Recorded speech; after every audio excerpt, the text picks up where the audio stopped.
Vamos aqui adicionar o nosso convidado, que é uma pessoa especialíssima hoje.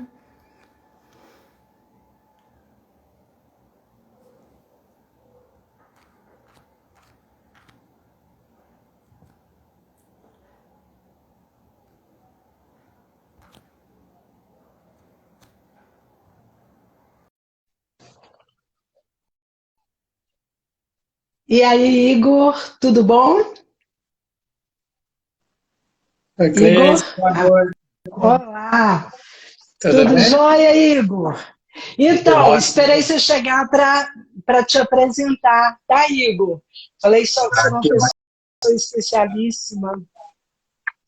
Então, pessoal, o Igor, ele é bacharel em sistema de informações e diretor de tecnologia da empresa Obabox.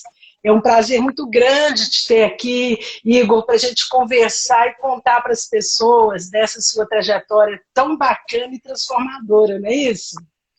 Para mim está sendo muito especial também, viu, Cleiton? É um prazer enorme, né, estar aqui com você. E, então, Obrigado pelo Igor, você está me convite. ouvindo? Eu que te agradeço. Ô, Igor, o som tá bom? Você está me ouvindo bem? Tô te ouvindo bem. O seu também tá legal. Então vamos lá. Ô Igor, para todo mundo que vem na nossa conversa, eu faço essa pergunta.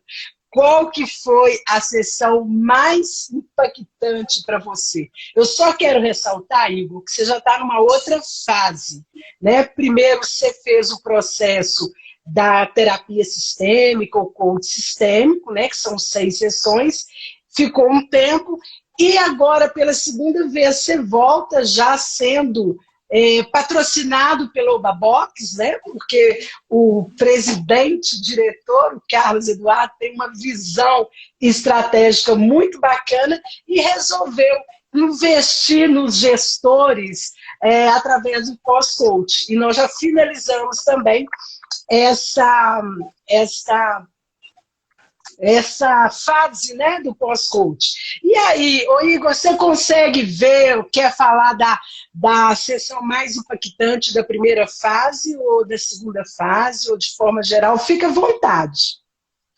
Claro. Os dois processos, ô Cleiton, foram incríveis, né? Foi um divisor de águas aí na minha vida. Eu acho que cada uma das sessões me marcaram bastante. Mas o que mais me impactou foi logo no início do primeiro processo, quando a gente trabalhou a constelação familiar. Né? Sim. Esse processo, essa técnica que você usou comigo, né, foi assim, extremamente impactante. Né? Inclusive, né, antecedendo os momentos ali da sessão, né, você sabe muito bem que eu sou muito cético, né? E eu tinha através do Carlos, do Davi, de outros colegas lá da Ubabox, eu tive, né, contato com toda a teoria aí das constelações familiares, mas, né, eu Sim. fui para a sessão bem cético, né, assim, né, não estava acreditando muito, né, estava querendo ver para crer, né, todo o funcionamento ali. Cheguei até a duvidar um pouco que funcionaria comigo. Né? Eu fui com a minha noiva na sessão, no caminho eu fui comentando, nossa, mas esse negócio não funciona, né? O Carlos, o pessoal lá se emocionou muito, comigo isso não vai funcionar, não. Né? Chorar, né, de emoção com um negócio desse jamais vai acontecer comigo. Na hora que eu entrei, né, eu entrei uma pessoa e saí outra pessoa completamente diferente, né? Fiquei muito emocionado durante a sessão, né? Depois da sessão, demorei ali alguns dias para poder assimilar tudo aquilo, né? Então, a constelação familiar foi algo muito impactante para mim. Continua impactando até hoje, inclusive, né? Sempre que eu revisito ali os nossos materiais, né? Ou até nessa segunda fase do processo mesmo, quando a gente relembrou alguns pontos, né? Gera esse impacto com certeza. Então, ô Igor, você sabe uma coisa assim que eu acho muito legal nas constelações? Primeiro que você falou é fato. O próprio Bert Helling, eu quero falar assim, em linhas gerais o que é constelação familiar, porque tem muitas pessoas que não conhecem ainda ou já viram falar. É um tipo de terapia breve, né? Então, geralmente, a gente constela um tema e que pode ser individual, pode ser uma dor, pode ser um sintoma, pode ser o trabalho e pode ser também as constelações organizacionais, né? Que para os empresários, os empreendedores, quando eu faço a constelação individual, eu já abordo também a questão das organizações e das empresas. Mas, basicamente, assim, o que eu acho muito legal é a simplicidade e a sutileza das constelações. Né? O criador dessa terapia breve, o Bert Helling, o alemão, ele catalogou 3 leis que eles chamam as leis do amor, que é a lei da ordem, do pertencimento, a lei da ordem, desculpe, hierarquia, do pertencimento e do equilíbrio. Então, o que acontece? Às vezes a pessoa está tão desconectada da essência dela e é tão simples naquele movimento que eu vou usar a metáfora, né? Porque através dos bonecos, do Playmobil, as pessoas mais céticas, eu desenvolvi uma metodologia que eu dou o nome de constelação astral, aí eu já vou usar com PNL, né, de forma metafórica, porque o Milton Erickson, que foi o criador da PNL, o grande pressuposto dele eram as metáforas. As metáforas, elas trabalham muito bem com a nossa mente inconsciente. Então, essa simplicidade, né, Igor, que você fala, a coisa é tão simples, porque a nossa alma é simples. O que complica a nossa vida é o intelecto, é o ego, são os títulos acadêmicos, às vezes, que a gente coloca em primeiro lugar. E detalhe, quando você percebe que a constelação está fazendo efeito até hoje, o Bert Helling diz isso. O efeito da constelação vai desde a hora que a pessoa faz até 2 anos. Então, veja bem, não precisa ficar constelando. Porque a constelação, ela mostra ali no campo morfogenético a questão, traz clareza. Mas precisamos curar isso através da PNL, ou mesmo mostrar para a pessoa que ela precisa de algumas teorias da mente, que seja análise transacional, a evolução da consciência. Quando ela tem consciência de onde ela está e onde ela pode chegar, as coisas vão mudando na vida dela, né? Mas, Igor, eu me lembro muito, deve ter uns praticamente 2 anos, não foi? Que você fez o primeiro processo. Eu lembro que você foi para a empresa, né? Foi para o Uberbox, e lá as pessoas começaram a perceber que você estava diferente. Mas que você também você não tinha noção da sua transformação. Você lembra disso e quer comentar? Sem entrar muito em detalhes, tá? Não, pode deixar, eu lembro bem, sim. Eu acho que até vale a pena contar um pouco antes também, né, o que me motivou a te procurar, né, além do incentivo lá do Carlos e do pessoal da Uberbox, né, eu tinha assim, sérios problemas de relacionamento, né, com as pessoas. Né, isso aí me causava assim, prejuízos de amizades, né, das organizações que eu frequentava, e até dentro da empresa mesmo. Né? Eu era muito atento ali às questões técnicas e as questões emocionais e sistêmicas eu não tinha muito afeição, né? Então, grande parte da empresa ali, né, sabia da minha importância técnica dentro da empresa, mas muita gente tinha medo de mim, né? Porque eu sempre ficava dentro da razão e muito pouco dentro da emoção. E quando eu te procurei e a gente começou a fazer esse tratamento, né, com certeza mexeu muito ali dentro do meu emocional, da minha razão, né, conhecer as deficiências ali que eu tinha sistêmicas, e naturalmente isso aí, depois que a gente tratou, naturalmente, dentro da empresa, né, teve um efeito ali positivo, né? As pessoas começaram a comentar, né, os colegas de trabalho, meu chefe principalmente, né, o Carlos, começou a notar essa transformação. E foi algo muito natural, né? Antes, quando eu tinha qualquer incidente aí relacionado ao meu temperamento, eu tentava, assim, com muito sofrimento, mudar ali a minha forma de tratar as pessoas e não conseguia. Depois, né, do nosso processo, isso aí se tornou inteiramente natural. Então, foi incrível mesmo. Uhum. Inclusive, tem pessoas aqui na live que podem atestar isso aí, viu, Cleis? Que mudou Cris Fares, o Plínio, o Carlos. Então, o Igor, foi interessante você me contar que, às vezes, você estava conduzindo uma reunião, você ficava tão irritado que você saía, né? E aí um dia você chegou e falou, Cleis, aconteceu uma coisa muito interessante, eu fiquei na reunião até o final e eu não me estressei. Porque aquela agressividade a gente tinha, né? Nós conseguimos ver, trazer à luz e trabalhar. O João Brum está aqui no KKK, tá? Então, e aí as pessoas, né, foram se espelhando em você, porque a questão da influência que nós temos na vida das pessoas, né, Igor? Todos nós formamos um sistema. E esses sistemas, muitas pessoas se assemelham a nós também, inclusive no trabalho. E chegaram alguns colegas e comentavam, Cleis, nossa, como o Igor está diferente, como o Igor mudou. Isso aí foi muito legal.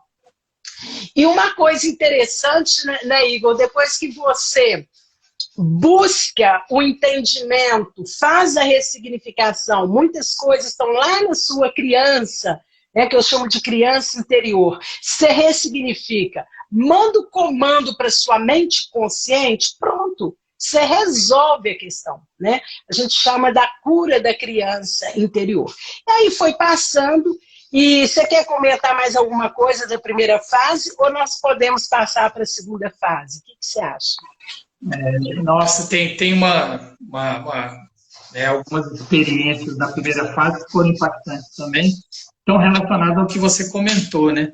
A técnica que você usa, né? Que você faz ali uma regressão, né? Eu esqueci o nome que você chamou a técnica aí, mas você faz uma regressão e consegue, né, buscar lá no nosso inconsciente, né, aquele evento, aquele gatilho, né, que te fez se comportar de tal maneira, ou que criou alguma crença limitante. Né? Então, essa parte do tratamento também da primeira fase foi incrível. Né? Eu tive umas 2 ou 3 experiências na primeira fase que foram assim, bem reconfortantes mesmo, e abriram a luz na minha cabeça, né? E isso foi um gatilho para eu conseguir, né, de fato, criar uma trajetória diferente aí a nível, né, de comportamento mesmo. Foi muito legal. Assim, foi divisor de águas na minha vida. Isso. Podemos passar para a segunda parte? Podemos, vamos lá. Então, a segunda parte, né, a gente chama do pós-coach, e o Carlos pediu para que eu fizesse esse acompanhamento com os gestores, né? E você, como gestor, você veio também. E aí, nessa segunda fase, né, Igor? Quer dizer, aquilo que a gente precisava resolver, aquilo que precisava ressignificar, aquilo que precisava curar, grosso modo, nós fizemos.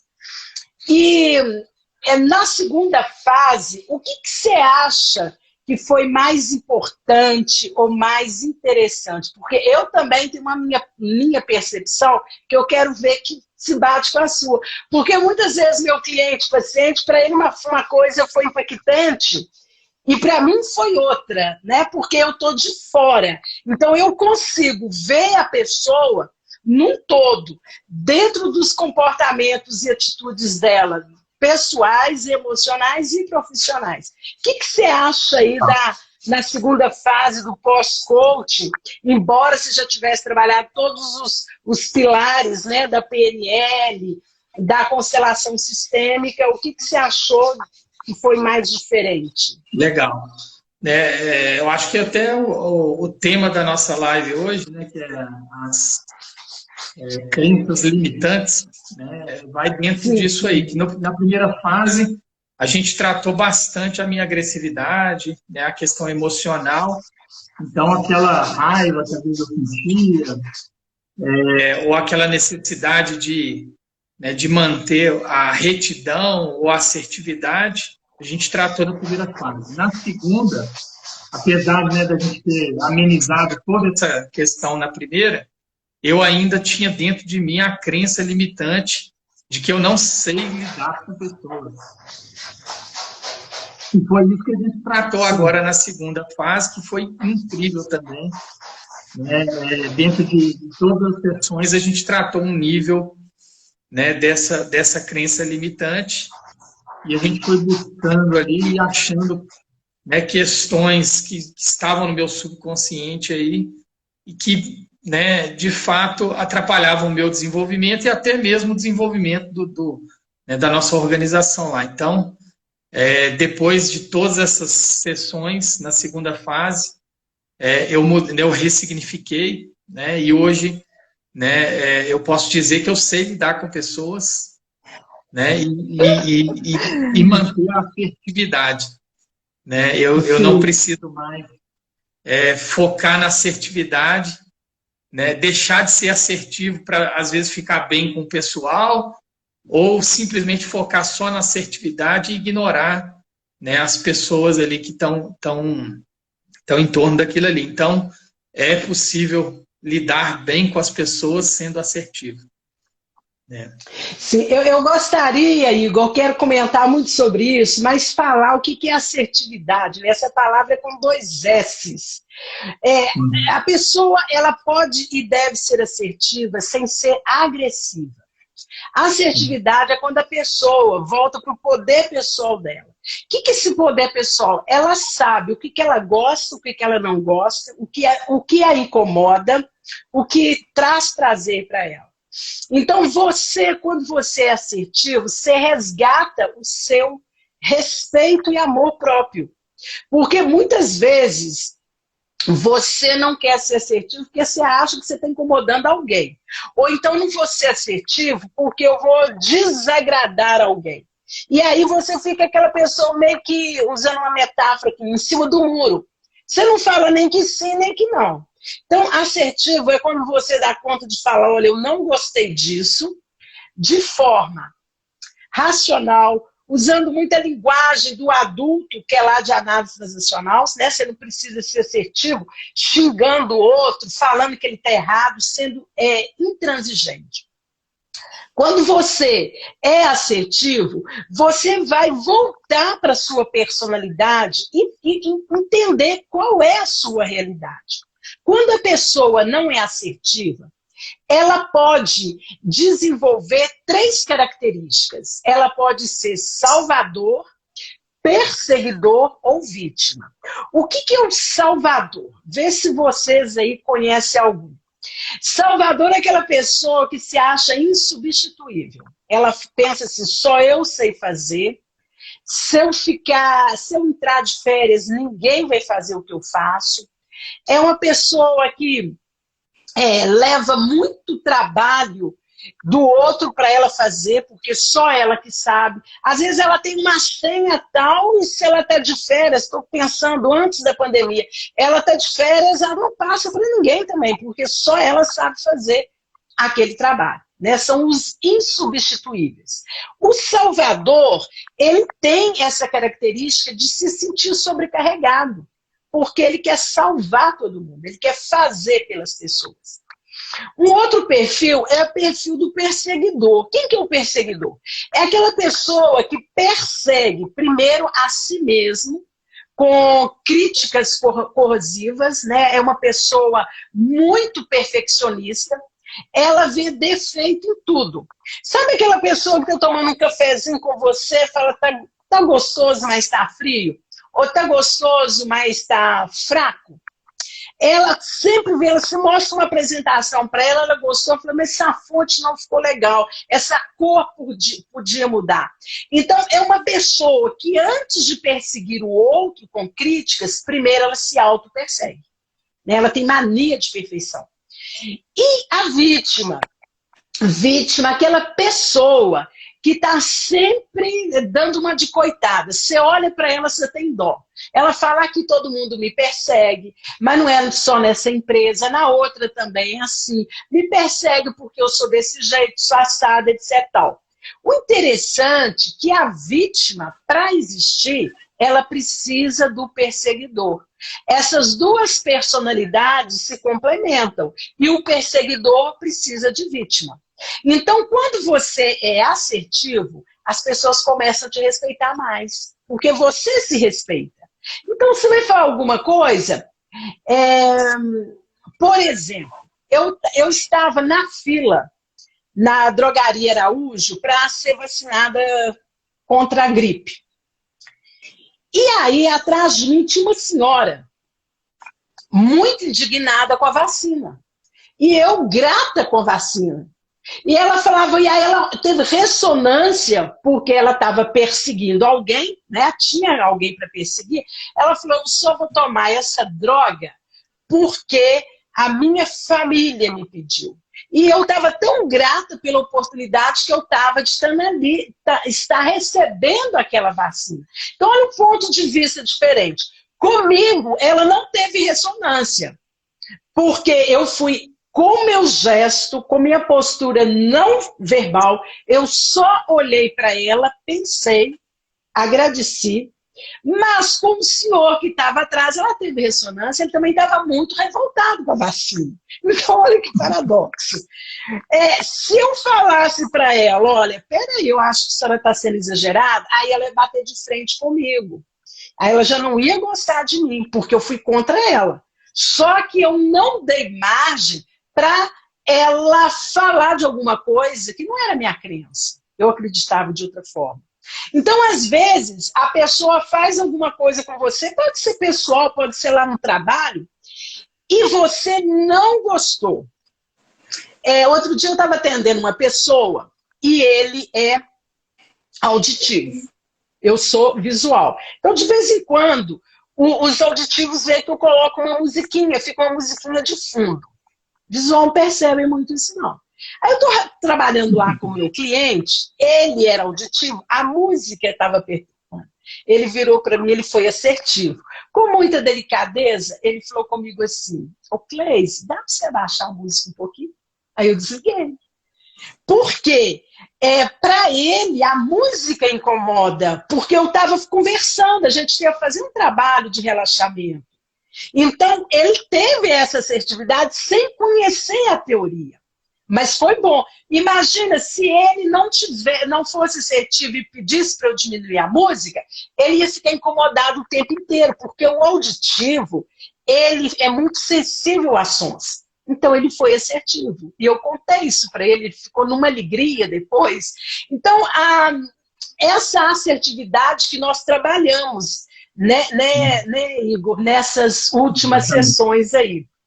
E aí, o que eu acho também que foi assim, maravilhoso é que você, lá na infância, alguém já tinha te falado que você não era bom com pessoas, não é isso?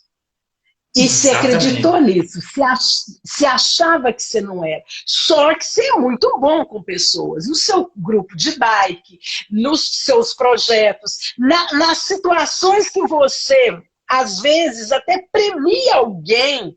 Isso é generosidade, isso é você entender de pessoas. Só que você não estava vendo dessa forma. E é muito interessante que nós que trabalhamos com a neurolinguística, a gente fica muito atento a uma palavra. Eu não lembro exatamente o que foi, a gente estava caminhando por uma vereda, alguma coisa que aí a gente ia ver, a gente não ia nem trabalhar essa crença, que era uma crença limitante, de que eu não sou bom para me relacionar com as pessoas. Eu não sou bom com gente. Isso é muito forte. Então, isso foi lá na infância que alguém te falou, não foi isso, Igor? Foi. E com como? Foi sim. Essa parte foi bem na infância. impactante. Aí, com o passar do tempo, outras pessoas falaram para você também, olha, não faz isso não, que você não é bom com gente. Você estava acreditando que era uma inverdade. E aí teve uma situação, até da bike mesmo, né? Acho que eu posso comentar. Você foi o pioneiro no pedal na bike e eu te elogiando, achando que foi o João Brum que tinha te levado, né? Você está sempre nos bastidores, né? Eu vou deixar o outro ter o mérito, porque eu não sou bom com pessoas. Interessante que quando eu vi essa coisa do pedal da bike, eu falei, olha lá, ele sendo influenciado pelo João Brum. E você, muito assertivo, quando eu mandei até uma mensagem para você, né? Bacana, etc. Aí você falou comigo, com muita delicadeza, meu Cleise, mas eu tô na bike tem mais tempo. Opa! Né?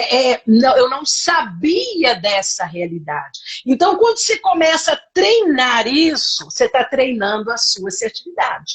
Senão você poderia ficar calado, puxa vida, né? Mas eu vim antes. Mas é bom. Então, mudou toda a minha forma de pensar. Então, são situações assim. E eu vejo que nessa sessão, né, nós tem uma crença limitante. Como é que eu faço esse trabalho? O nome dessa técnica chama Desafiando uma Crença.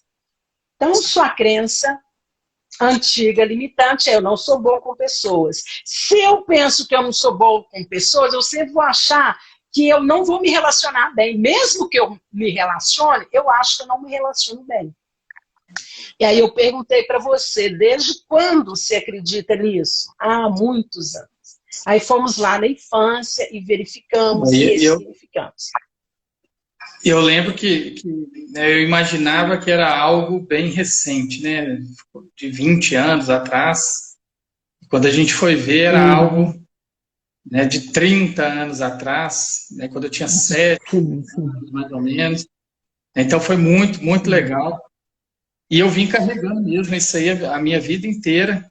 E é como você comentou, eu preferia ficar nos bastidores exatamente por conta dessa crença. Né? Eu achava que, né, por não saber lidar com as pessoas, era melhor ficar ali nas sombras mesmo. E né, a realidade é bem diferente. Né? E uma coisa legal que aconteceu foi que depois da primeira fase, né, quando eu tinha ali um comportamento onde eu criava muita inimizade ou magoava muitas pessoas, eu consegui, né, criar um lado bom da minha vida ali e da relação com as pessoas. Eu acabei abandonando um pouco a assertividade. Então, eu ignorava, né, em detrimento da necessidade de ter uma boa relação com as pessoas, eu ignorava a assertividade. Então, eu criei ali uma segunda personalidade, que era o Igão bonzinho, e deixei adormecido ali o Igão mal, né? E quando eu comentei com você essa dicotomia que eu tinha na mente aí, né, uma polarização, e na hora que que surgiu uma necessidade de ser assertivo, né, eu comentei que o Igão mal, né, queria acordar ali e tomar uma providência.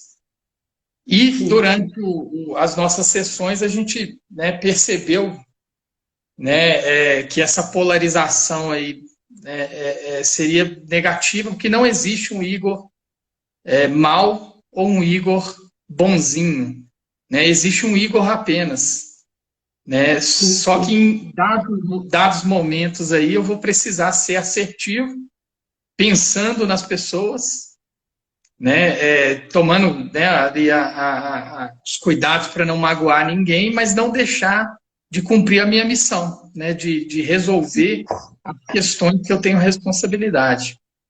Né? Então, foi Sim, com muito certeza. importante a gente tratar esse aspecto, né? E agora eu fico bem mais leve, né? Eu me sinto bem mais leve para Sim. poder tratar qualquer coisa. Né?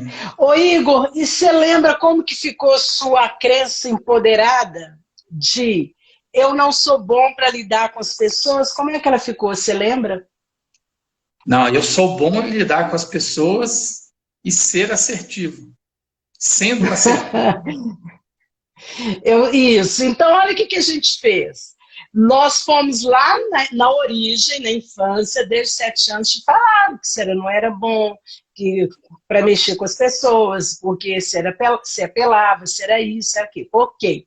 Fomos lá, limpamos isso. Aí vimos o Igor bom e o Igor mau. Essa polaridade, ela é muito comum em nós. Então, eu fiz com você aquele trabalho dos dois conversando entre si e você observando. Não foi isso, Igor? Foi. E aí isso é muito interessante, porque é o eu, o outro e o observador. Isso é PNL. Só que os dois é como se na pessoa ela tivesse duas personalidades. Isso aí não é bipolar. Nós temos essa polaridade, razão, emoção, amor, ódio. A pessoa que é bipolar, que tem essa patologia, ela tem a polaridade, mas é 2 vezes mais, por isso que ela tem que tomar medicamento. Mas essa polaridade nossa, ela é muito comum e é normal. Tá? E o bipolar também, quando ele toma o medicamento, ele consegue lidar numa boa sem aqueles extremos, ok?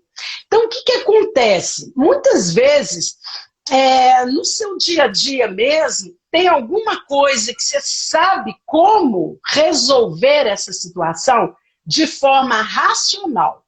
Você fala assim, de forma lógica, racional, eu tenho que fazer isso e isso.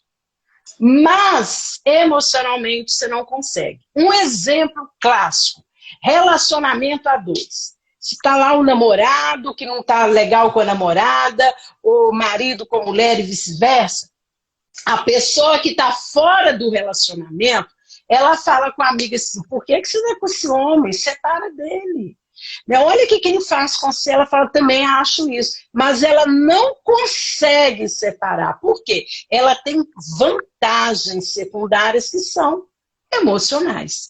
Então, na hora que a gente tem que tomar uma decisão e sabe o que fazer, mas o lado emocional não deixa, é como se o hemisfério esquerdo cruzasse com o direito. E aí você fica confuso e não consegue tomar atitude. Então, o exercício que eu fiz com você, e a mente é fantástica, na mente consciente, você como observador, o Igor, o Igão mal aqui e o Gão bonzinho aqui. Deixa os dois conversarem e você observando. E aí, no final, o que acontece? Na hora que você faz isso, você teve um distanciamento com os seus dois hemisférios cerebrais, a sua polaridade nata, e aí a coisa fica clara para você. Então, nessa sessão que a gente, para mim também, se fecham com chave de ouro, quando nós trouxemos uma nova crença empoderada. Eu sou bom com as pessoas e sou assertivo. Bom, isso aí é recente, né Igor? Tem o quê? Uns 15 dias que nós finalizamos? De lá para cá. Isso. Ô Igor, de lá para cá, você tem conseguido ser mais assertivo? Você está achando que está mais leve, que está legal? Como é que está a sua experiência aí com assertividade que você sabe relacionar muito bem com as pessoas? Ô Cleice, eu estou me sentindo muito leve, né, depois desses 15 dias aí. Eu sempre fui muito assertivo, né, mas eu acabava, né, espalhando o bolinho ali. Agora não, agora eu tenho que ser assertivo, de forma calorosa, né, muito natural, inclusive, sem, né, me preocupar muito em agradar as pessoas, como era, né, na polarização. Agora não, agora eu faço as coisas de forma muito natural e tem fluído bem legal, né? E essa leveza, ela tem sido muito importante para mim, né? Porque, de fato, né, lá no inicinho do processo era muito sofrido, era muito difícil. Se tornou mais leve depois da primeira fase. E agora, nessa segunda fase, né, eu estou assim, tô me sentindo bem tranquilo mesmo, bem leve, e as coisas estão fluindo, né, bem legal. Né? Bacana, o Igor, eu fico muito feliz. Eu queria comentar uma outra coisa que eu sempre gosto de elucidar. Quando eu trabalho com um cliente, um paciente, que ele tem filhos, eu também dou essa atenção. Né? Por ser psicopedagoga, por ser educadora, eu vejo às vezes como as crianças ficam sofridas, né? E vocês, adultos que passam pelo processo comigo, você sabe como é importante a gente cuidar do que o adulto, a gente adulto fala com as nossas crianças. Que seja avó, que seja pai, que seja mãe. Então, também eu achei muito interessante um dia que você trouxe, parecendo assim do nada, a questão com a sua filhinha. Você quer comentar que você estava muito estressado? Eu lembro que você falou que um dia ela falou para você assim, calma, pai. Né, alguma coisa aí nesse sentido, e eu vi também que foi rápido, porque você tomou consciência, e assim que você toma consciência, você já aplica aquela teoria. Você quer comentar sobre isso? Foi muito legal, foi muito legal. Inclusive, ela está até escutando aqui, né? Ela está tendo a aula online, né, aqui em casa, né? E durante um período bem curtinho ali, eu acompanho até a minha noiva chegar e continuar acompanhando. É quase uma hora, mais ou menos, é o primeiro horário dela. E né, eu ali acompanhando, é uma situação bem adversa, bem difícil para a criança, né, ter que estudar, né, através de computador, essas coisas. E né, ela está na fase de alfabetização, então tem uma dificuldade muito grande ali. E eu estava tendo toda aquela impaciência, né, que lá no passado eu, né, vivenciava, né, só que como criança, né, e os meus pais, né, ali sendo rígidos, né, mandando sentar direito, mandando prestar atenção, e eu tive esse comportamento também com minha filha, e ela, né, como você comentou aí, ela na hora falou, papai, calma, eu estou aprendendo. E nessa hora foi um baque muito grande que eu, né, me vi ali no papel, né, dos meus pais lá né, quando eu era criança, e eu não gostava, né, daquele tratamento. E agora, depois de, né, 40 anos, eu tendo mesmo, né, a mesma postura e nem me atentando para isso. E ela, de forma muito adulta, foi e me trouxe, né, para a lucidez ali na hora, eu percebi que eu estava tendo um comportamento errado, e eu trouxe isso para você, né, e você, né, conseguiu me orientar aí, né, de forma brilhante em como, né, me conduzir nessa fase aí de pandemia, nesse aspecto, né, para eu não produzir na minha filha, né, aqueles impactos negativos que lá atrás eu tive na infância também, para que ela também, né, tenha ali uma fase madura, né, sem muito prejuízo também a nível comportamental, né? Então foi muito legal essa experiência, que aí eu tive a oportunidade né, de ter aí vários ensinamentos aí que são bem legais e vale a pena comentar mesmo. Então, Igor, aí quando você repete aquilo que fizeram com você, é o comportamento repetitivo dos nossos ancestrais. Olha que nós repetimos até de 7 gerações anteriores à nossa. Então, às vezes, a gente critica o pai, a mãe, o avô, e tem um momento que fala, não, eu estou igual ao meu pai, estou fazendo igual a minha mãe. Só que é tudo no inconsciente. Como educação não tem um manual, cada um educa da forma que foi educado. E eu chamo a atenção aqui, por exemplo, na atitude dos pais baterem nas crianças.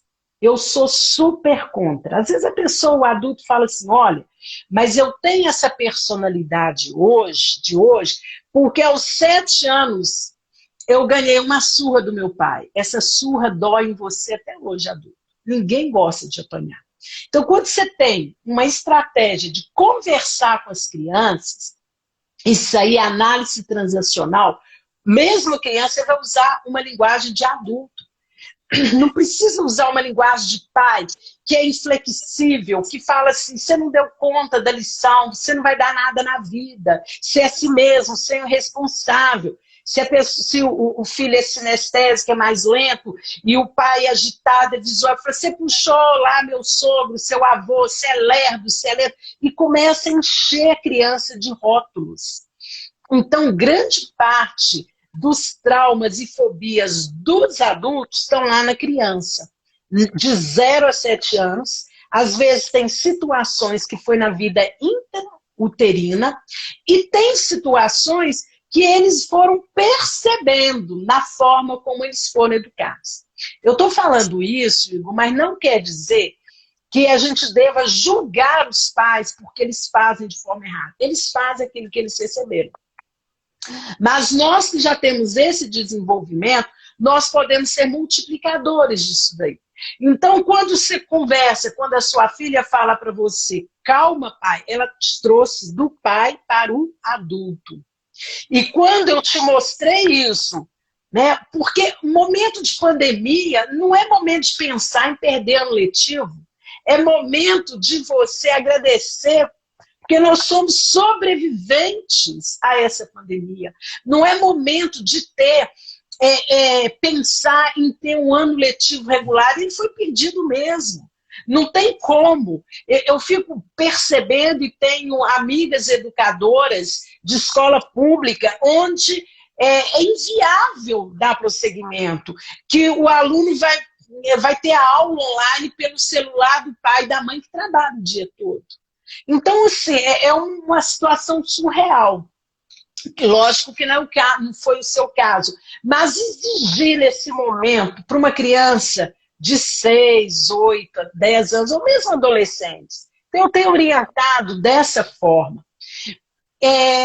Veja outros ganhos que seu filho está tendo. Né? Não é só essa questão acadêmica e curricular, porque é atípico isso que nós estamos vivendo, né?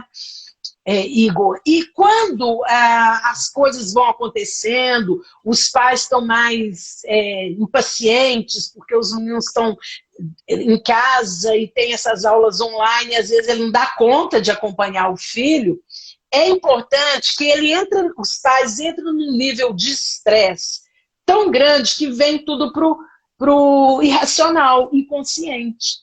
Né? Então, foi muito legal que eu vi a sua leveza depois. Então, essa leveza no nosso comportamento, essa leveza na nossa atitude, ela vai tornando um ambiente mais fluido, né? Com uma energia melhor nesse momento difícil de pandemia, difícil, triste, né? E que a gente fica sabendo aí notícias cada vez mais de pessoas mais próximas da nossa família, pessoas queridas que estão doentes e mesmo que chegam ao óbito, né? Mas, Igor, eu gostei muito, também achei que essa sua ressignificação da crença limitante para a crença poderosa, né? Eu sei lidar com pessoas e sou assertivo. Olha que bacana. Então, quando há essa mudança na forma de pensar, é uma reprogramação mental que a gente busca, e para enfatizar e fazer com que uma âncora para isso, eu te perguntei qual o primeiro passo que você vai fazer para ancorar essa sua nova crença. Você respondeu, e depois eu falo assim, e como é que você vai saber que isso está acontecendo? Então, esse processo da reprogramação, ele precisa também de uma checagem no futuro. Né? Você fez a ressignificação, construiu uma crença poderosa, e como é que vai ser? E eu tenho certeza, Ei, Roberta, e eu tenho certeza que você vai tirar de letra isso daí. Tá bom, amigo? Você quer comentar mais? Oi? Mas tem dado muito certo, né? Já tem surtido efeitos assim, bem concretos no meu dia a dia. Aí. Sim, então, sim. Tá muito legal. Eu acho que teve um último ponto também que a gente não comentou, que foi muito legal a gente trabalhar, foi em relação, né, à minha visão sobre o tempo de trabalho, né? Que eu estava trabalhando em doses absurdas, né? E você conseguiria, através da estratégia Disney, né, me ajudar a reposicionar mentalmente aí e a definir um período de trabalho mais coerente, né, mais leve, e aproveitar nessa nova visão para poder multiplicar, né, valores dentro da empresa. Então, foi muito legal e a gente fechou com essa virada aí, né, e já nesses 15 dias eu já consegui aplicar bastante daquilo que a gente conversou. Bacana! Você está trabalhando menos horas? Hein, Igor? Já está conseguindo? E produzindo bem mais, né? Então, bacana, Igor! Bacana! E era uma meta que você tinha para 2 anos, não era, Igor? Sim. Você falou, vou trabalhar menos horas daqui, por que não agora? Então, a estratégia Disney, pessoal, é uma ferramenta da PNL, né? Porque os panelistas, eles se baseiam muito em modelagem na excelência. Então, a estratégia Disney, ela foi baseada na história do Walt Disney, né? O Walt Disney, quando ele escrevia as histórias dele, ele tinha na casa dele 3 quartos. No primeiro quarto, ele criava a história. E no segundo quarto, ele ia ser um realista, ele ia ver se aquela história que ele escreveu, se estava legal, se ele ia mandar para a editora ou se ele precisava mudar alguma coisa. E se ele tivesse que mudar alguma coisa na história dele, ele voltava para o primeiro quarto e recompunha essa história. Ia de novo para o segundo quarto, analisava, ok, tá bom. Se tivesse bom, ele passava para o terceiro quarto. No terceiro quarto, ele ia criticar e avaliar o que ele fez. Se ele precisasse mudar alguma coisa, ele voltava de novo para o primeiro quarto. O que a PNL fez? Ela pega os 3 sistemas representacionais, né? Então eu peço a pessoa para estar ali, esse exercício ele é feito de pé, né? Porque a PNL trabalha muito com a fisiologia, as nossas emoções elas são consolidadas no corpo. E aí ele escolhe no campo, no chão, 3 pontos em forma de um triângulo. O primeiro ponto tem uma postura. Esse primeiro ponto ele vai observar o campo visual. Então, ele vai olhar para cima e geralmente para a direita, se ele for destro. Se ele for canhoto, é o contrário. E ele faz o planejamento mental. O segundo ponto é o sinestésico. Braços cruzados, olhar para baixo, ele vai sentir. E eu fico observando.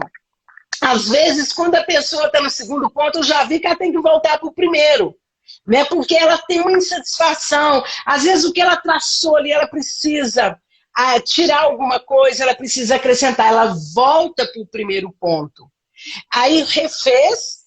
Segundo ponto, de novo, sinestésico. E o terceiro ponto é o auditivo. Ela ouvindo a sua própria voz, se aprova ou não aquilo que ela planejou. Se aprovou, ela vai esquecer tudo isso, pensar e cantarolar mentalmente uma música. Eu falo muito, né, Igor? Olha, essa estratégia você pode resolver problema ou você pode traçar uma meta. Mas faça isso sozinho, porque se você fizer perto de alguém na sua casa, no seu trabalho, eles vão achar que você pirou. Imagina, você pisa num ponto, olha para cima, braço para trás. Vai para o segundo ponto, braços cruzados, olhar para o chão. Terceiro ponto, ouve. Depois você dá uma rodadinha. Mas funciona e muito. É uma estratégia que você gasta 2 minutos para resolver uma questão. Né? No seu caso, nós fizemos isso, depois de tudo trazido para o consciente, visto, tá. E agora, o que, que a gente vai fazer? Porque o mais importante foi seu planejamento, que é a reprogramação mental. E estou muito feliz de você estar produzindo mais e trabalhando menos, né? Que você seja um multiplicador aí dessas técnicas. Ô Igor, mais algum comentário? Cleice, só agradecer mesmo, né, e recomendar bastante aí para quem está nos assistindo, né, independente, né, de qual situação que você esteja aí na sua vida, procura a Cleice, né, porque se tiver uma maravilha, vai virar o dobro, né, se tiver mais ou menos, vai ficar excelente, se tiver ruim, vai ficar excelente. Então, recomendo bastante, né, o processo da Cleice, né, transformou bastante a minha vida, da minha família, né, e a minha relação com meus colegas lá de trabalho, né, né, com certeza mudou bastante a minha trajetória profissional. Né, então, recomendo muito, muito, muito mesmo. Gratidão, viu? Ô Igor, eu que te agradeço pela confiança, a confiança lá da Oba Box, né, na figura do Carlos, porque o Carlos que investiu em vocês, e estou à disposição, e vamos que vamos. Eu acho, alguém perguntou aqui sobre alguma coisa de evento, mas eu não consegui ler. Então, ô Igor, eu vejo, né, que quando nós temos o nosso propósito de vida, teve alguém que falou assim, olha, boa, eu gostei dessa estratégia, compra uma casa de 4 quartos. Brincadeira à parte, foi sensacional. Querida, não sei quem falou aqui, mentaliza a sua casa de 4 quartos. Tá? Como é que vai ser essa casa? O que, que você precisa fazer para ter essa casa? Detalhe, você precisa... é Igão, mas eu não estou conseguindo ver a pessoa aqui que está falando. O Francisco. É quem? O Francisco. Então, Francisco, ó, primeira coisa, vamos fazer lá, prática aí com o Francisco. Ele quer uma casa de 4 quartos. Esse negócio de brincadeira não vale, não. Você pensou, foca. Quanto que custa essa casa? Onde que eu vou? Quais as estratégias que eu preciso para ganhar isso, para essa casa de 4 quartos? E você foca nessa meta. Francisco, a casa de 4 quartos que você quer, ela é um sonho. Você sabia que ela pode se tornar meta quando você colocar data? Quanto tempo eu quero essa casa de 4 quartos? Faço com mais detalhes, tá, Francisco? Onde vai ser essa casa? Cidade? No interior, na capital, no condomínio? Exatamente. Você tem que imaginar essa casa. E depois você me conta, né? Mas fala aí para mim quantos anos você vai precisar para fazer. Que às vezes você traça a meta para um ano, ela está bem definida, em 4 meses você realiza. Tá bom? Pessoal, eu estou à disposição. Muito obrigada, Igor. Quem quiser conhecer mais o trabalho da terapia sistêmica, é só agendar na minha bio aqui, que depois vocês podem pegar o contato, Cleice, terapeuta sistêmico. Tem lá um agendamento online para a gente conversar e ver o que, que a gente pode fazer para que você possa realmente alcançar um novo nível na sua vida, próximo nível na sua vida. Obrigada, Igor, obrigada a todos e nós vamos ficar por aqui. Ô, Igor, agora nesse finalzinho a gente vai parar só um pouquinho para a foto, para a nossa capa, tá? Para ir para o canal do YouTube, tá bom? Ok. Obrigada, Igor. Até mais. Obrigado. Grande abraço.